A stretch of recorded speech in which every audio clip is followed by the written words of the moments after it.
Өте пайдалы, жарты сағатта дайын болатын бауырдан дәмді тағам дайындаймыз. Дұрыстап бауырды жуамыз, бетіндегі қабыршығын аламыз да майдалап тураймыз. Құйрық майды да майдалап турап, қуыратын табамызға орташа отта асықпай шыжғырып аламыз.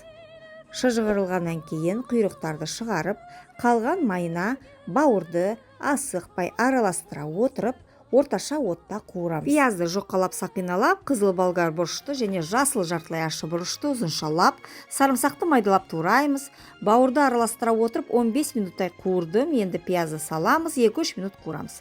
Бұрыштарды қосамыз, сарымсақ кетеді, артынан тағы қуырамыз, дәмдеуіштермен дәмдейміз, тұздаймыз, бауырдың дәмін көреміз. Піссе қазан астына өшіреміз. Ас көкті пиязды турадым, зәйтүн майдан құйдым, қызыл ащы бұрыштан септім, қолмен мыжыңқырап жібердім. Кез келген фри күріш, қалған гарниріңізді саласыз, қуырылған бауырды табадан түсіресіз, дайындалған пияздан шеттеріне қосасыз. Отбасыңызға ұсынасыз.